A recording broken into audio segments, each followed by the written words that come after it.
এইখানে যে আমার কাছে এলইডি বাল্বটা দেখতে পাচ্ছেন, বিভিন্ন কোম্পানির হয়। এই ধরনের যে এলইডি বাল্বগুলো মার্কেটে কিনতে গেলে খুব বেশি হলে 25 থেকে 30 টাকা দাম, তার বেশি দাম নয়। এই এলইডি বাল্বগুলো মার্কেট থেকে কিনতে গেলে কোনো রকমভাবে গ্যারান্টি থাকে না। নন গ্যারান্টি এলইডি বাল্ব, এই এলইডি বাল্বগুলো গ্যারান্টিযুক্ত এলইডি বাল্ব নয়। তো গ্যারান্টিযুক্ত এলইডি বাল্ব কিনতে গেলে মিনিমাম 80 থেকে 100 টাকা খরচা। এই ধরনের নন গ্যারান্টি এলইডি বাল্বগুলোকে আমি আপনাদেরকে এই ভিডিওটার মাধ্যমে দেখাবো কিভাবে আপনারা গ্যারান্টিযুক্ত করবেন। মিনিমাম আপনারা এই এলইডি বাল্বগুলোকে 2 থেকে 3 বছর ব্যবহার করতে পারবেন, তারও বেশি ব্যবহার করতে পারবেন। আমি একটা সিস্টেম আপনাদেরকে দেখিয়ে দেবো, একদম নতুন সিস্টেম, খুব একটা বেশি খরচা নয়। সামান্য কিছু পয়সা খরচা করলে এই এলইডি বাল্বগুলোকে আপনারা আবার পুনরায় মোটামুটি 3 থেকে 4 বছর ব্যবহার করতে পারবেন। তবে নতুন যখন এলইডি বাল্বগুলো নিয়ে আসবেন কিনে, তখন যদি এই সিস্টেমটা করে নেন তাহলে আরও ভালো হয়। বা যদি কোনো রকম প্রবলেম হয় এলইডি বাল্বগুলো, সেক্ষেত্রে রিপেয়ারিং করার পরও এই সিস্টেমটা যদি করেন তাহলেও কোনো রকম সমস্যা নেই। তবে আমি আপনাদেরকে সাজেস্ট করব, যখন এই ধরনের এলইডি বাল্বগুলো অল্প খরচায় বা অল্প পয়সায় যে এলইডি বাল্বগুলো মার্কেটে কিনতে পাওয়া যায়, নন গ্যারান্টি এলইডি বাল্ব, এই এলইডি বাল্বগুলো মার্কেট থেকে কিনে নিয়ে আসার পরই এই কাজটা করে নেবেন।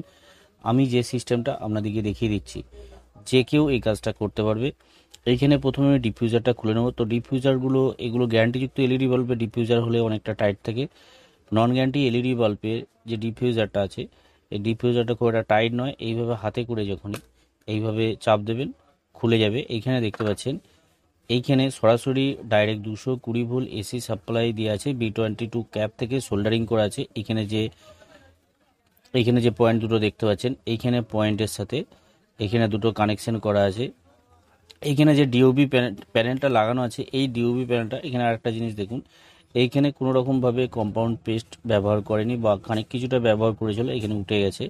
তো এইখানে আপনারা চেষ্টা করবেন এইখানে একটা পেস্ট দিয়ে নেওয়ার, কেননা এইখানে যে ডিওবি প্যানেলটা থাকে, এই ডিওবি প্যানেলটা যখন ব্যবহার করা হয়, যখন জ্বালানো হয়, তখন কি হয়, এইখানে ডিওবি প্যানেলটা অতিরিক্ত হিট হয়। তো হিট হওয়ার কারণে অনেক সময় এখানে এসএমডি এলইডিগুলো নষ্ট হয়ে যায়। তো এইখানে কম্পাউন্ড পেস্টটা যদি লাগিয়ে নেন তাহলে কি হবে, হিটটা যতটা হয় তার চেয়ে অনেকটা কম হিট থাকবে, এখানে এসএমডি এলইডিগুলো সহজে নষ্ট হবে না। তার জন্য আপনাদেরকে বলবো অবশ্যই কম্পাউন্ড পেস্ট লাগিয়ে নেবেন। আমি আপনাদেরকে প্র্যাকটিক্যালি যে সিস্টেমটা করে দেখাবো, সিস্টেমটা হচ্ছে এখানে ডিওবি প্যানেলটাকে ফুল প্রোটেকশন করবে, প্লাস হচ্ছে দীর্ঘদিন আপনারা ব্যবহার করতে পারবেন। তাতে নতুন এলইডি বাল্ব হোক বা পুরাতন রিপেয়ারিং করার পরও এই কাজটা আপনারা করতে পারবেন। প্রথমে আমি জ্বালিয়ে দেখিয়ে দিচ্ছি এলইডি বাল্বটা কতটা লাইট আছে, এখন ডিওবি প্যানেলটা ঠিক আছে নাকি আমি আপনাদেরকে জ্বালিয়ে দেখিয়ে দেবো, তারপর আমি ওই সিস্টেমটা করে দেখিয়ে দেবো। এখানে দেখতে পাচ্ছেন, এখানে পুরোপুরিভাবে এখানে ডিওবি প্যানেলটা জ্বলছে। এবার যে কাজটা করতে হবে, এখানে যে দুটো পয়েন্ট আছে, এই দুটো পয়েন্টকে আমি খুলে নেবো। এখানে কোনো রকম নিউট্রাল ফেজ নেই, আপনারা যে কোনো দিকে যে কোনোভাবে লাগাতে পারবেন। আমি আপনাদেরকে খুলে দেখাচ্ছি। এখানে যে দুটো পয়েন্ট আছে, এখানে দেখতে পাচ্ছেন, এই দুটো পয়েন্টের মধ্যে যে কোনো একটা তারকে আমি সুন্দরভাবে খুলে নেবো। এখানে খুলে নেওয়ার পর যে কাজটা করতে হবে, আপনাদেরকে একটা পার্টস আপনাদেরকে নিতে হবে।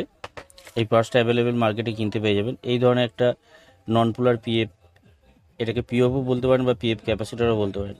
এই নন পোলার পিএফ একটা লাগবে। এই পিএফের কোনো রকম দিক নেই, আপনারা যেদিকে খুশি লাগাতে পারবেন। এইখানে আমি একটা পয়েন্টের সাথে সরাসরি আমি সোল্ডারিং করে দিচ্ছি। তবে এই পিএফটা আপনারা উপরেও লাগাতে পারেন বা নিচেতেও লাগাতে পারেন, আপনারা পজিশন মতন করে এই পিএফটা লাগিয়ে নেবেন। এখানে আমি সুন্দরভাবে সোল্ডারিং করে নেবো। এখানে একটা পয়েন্টের সাথে আমি সোল্ডারিং করছি। এখানে যে দুটো পয়েন্ট আছে, দুটো পয়েন্টের মধ্যে আমি একটা পয়েন্টের সাথে এখানে সোল্ডারিং করব। একটা পয়েন্টের সাথে সোল্ডারিং করার পর আমি আপনাদেরকে দেখিয়ে দেবো কীভাবে আপনারা কানেকশানটা করবেন। যে কেউ, যে কোনো বন্ধু এই কাজটা করতে পারবেন, কোনো ভাইদের, কোনো বন্ধুদের এই কাজটা করতে কোনো রকম অসুবিধা হবে না। আমি সেইভাবেই আপনাদেরকে দেখাবো যাতে করে আপনারা বুঝতে পারেন বা কাজটা করতে পারেন। এখানে আমি সুন্দরভাবে সোল্ডারিং করে দিলাম। সোল্ডারিং করে দেওয়ার পর এখানে একটা পয়েন্টের সাথে আমি সোল্ডারিং করে দিলাম। সোল্ডারিং করার পর এখানে যে একটা তার আছে, এখানে আমি দুটো তার খুলেছিলাম, দুটো তারের মধ্যে এখানে একটা তার খালি আছে দেখতে পাচ্ছেন। এই একটা তারকে আমি এইখানে সুন্দরভাবে পিএফ ক্যাপাসিটার বলতে পারেন, তো পিএফ ক্যাপাসিটারে আমি একটা পয়েন্টের সাথে সোল্ডারিং করে নিচ্ছি। এইখানে দেখতে পাচ্ছেন, এখানে আমি সুন্দরভাবে সোল্ডারিং করে দেবো। তো এইখানে যে পিএফ ক্যাপাসিটারটা আমি লাগিয়েছি, এই পিএফ ক্যাপাসিটারে একটা ভোল্টেজ ধরে থাকে, সেই ভোল্টেজটাকে ডিসচার্জ করার জন্য এখানে একটা রেজিস্ট্যান্স লাগাতে হবে। তো রেজিস্ট্যান্সটা আমি আপনাদেরকে দেখিয়ে দিচ্ছি, এই মুহূর্তে আমি লাগিয়ে দেখাচ্ছি না, তো আমি বলে দিচ্ছি কত মানের আপনারা রেজিস্ট্যান্সটা লাগাবেন। এইখানে যে পিএফ ক্যাপাসিটারটা লাগিয়েছে, এই পিএফ ক্যাপাসিটারের মিডিলে আপনারা একটা রেজিস্ট্যান্স লাগাতে পারেন। তো রেজিস্ট্যান্স না লাগালেও কোনো রকম সমস্যা নাই। তো রেজিস্ট্যান্স লাগানোর কারণ হচ্ছে এখানে যে ভোল্টেজ একটা ধরে থাকে, সেই ভোল্টেজটা অটোমেটিক ডিসচার্জ হয়ে যাওয়ার জন্য এই রেজিস্ট্যান্সটা লাগানো হয়। এখানে রেজিস্ট্যান্সটা লাগাবেন, যদি আপনারা লাগান বা বাসাবাড়িতে যদি থাকে 100K রেজিস্ট্যান্স একটা লাগিয়ে দেবেন, তাহলেই সমস্যা ক্লিয়ার হয়ে যাবে। তো এখানে এবার আমি আপনাদেরকে এলইডি বাল্বটাকে টেস্ট করে দেখিয়ে দেবো কতটা লাইট হচ্ছে। তার জন্য আমি সরাসরি ডাইরেক্ট 220 ভোল্ট এসি সাপ্লাইয়ের সাথে সংযুক্ত করছি। এখানে সংযুক্ত করে দেখিয়ে দিচ্ছি।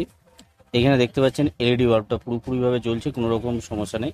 এইখানে এই পিএফ ক্যাপাসিটার লাগানোর মানে হচ্ছে এখানে পুরোপুরিভাবে এখানে ডিওবি প্যানেলটাকে ফুল প্রোটেকশন করবে। প্লাস হচ্ছে অনেক সময় ভোল্টেজ যে আপ ডাউন করে, হাই ভোল্টেজ হয়ে যায় অনেক সময়, কিছু কেমন ভোল্টেজ থাকে মিনিমাম 5-10 ভোল্টেজ হাই লো হয়, সেই ভোল্টেজটা যখন হাই হয়ে যায় তখন এখানে যে এসএমডি যে এলইডিগুলো আছে বা এখানে যে ডিওবি প্যানেলটা আছে, ডিওবি প্যানেলটা নষ্ট হয়ে যায়। সেক্ষেত্রে এই পিএফ ক্যাপাসিটারটা ফুল প্রোটেকশন করবে, বা অন্যান্য ক্ষেত্রেও অনেক রকমভাবে প্রোটেকশন করে। সেই হিসাবে আপনাদেরকে বলবো এই পিএফ ক্যাপাসিটারটা অবশ্যই লাগিয়ে নেবে। তো এই পিএফ ক্যাপাসিটারটার মানটা 105J বাই 400 ভোল্ট বা 450 ভোল্টও লাগাতে পারেন, কোনো রকম অসুবিধা নেই। 105J বা 450 ভোল্ট বা 400 ভোল্ট পিএফ ক্যাপাসিটার মার্কেট থেকে কিনে নিয়ে আসবেন।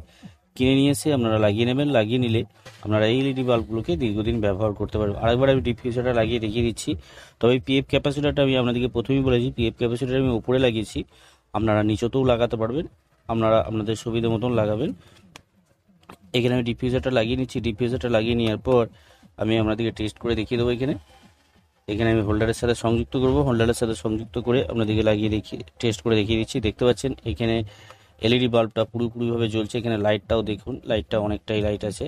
তো আপনাদেরকে বলবো যে নন গ্যারান্টি যা অনেক সময় কি হয়, গ্যারান্টিযুক্ত এলইডি বাল্ব কেনার অনেকের ক্ষমতা থাকে না বা অনেক পয়সা খরচা হয় গ্যারান্টিযুক্ত এলইডি বাল্ব কিনতে গেলে 80 থেকে 100 টাকার মতো রেট পড়ে যায়। সেক্ষেত্রে আপনাদেরকে বলবো মাত্র 25 থেকে 30 টাকার মধ্যে এলইডি বাল্বগুলো কিনে এই সিস্টেমটা করে আপনারা যদি দীর্ঘদিন ব্যবহার করতে পারেন, তাহলে এই সিস্টেমটা করতে আপনাদের কোনো রকম অসুবিধে নেই। কেননা এই সিস্টেমটা করতে বা এই ট্রিক্সটা আপনাদেরকে দেখিয়ে দিলাম, এই সিস্টেমটা করতে বেশি খুব একটা খরচাও নেই। খুব বেশি হলে 1 টাকা থেকে 2 টাকার মধ্যে খরচা হবে, তার বেশি খরচা হবে না। অনায়াসে আপনারা মার্কেটে এই পিএফ ক্যাপাসিটারটা পেয়ে যাবেন।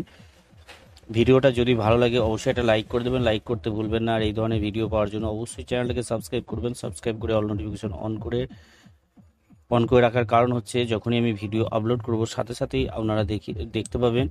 কেননা ওই জন্যই আপনাদেরকে বলি যে যখনই চ্যানেলটাকে যে ভাইরা নতুন যে ভাইরা পুরাতন তারা তো সাবস্ক্রাইব করে অল নোটিফিকেশন অন করে রেখেছে, যে ভাইরা নতুন দেখছেন তারা চ্যানেলটাকে সাবস্ক্রাইব করে অল নোটিফিকেশন অন করে রাখার কারণ হচ্ছে যখনই আমি ভিডিও আপলোড করব তখনই আপনারা দেখতে পারবেন।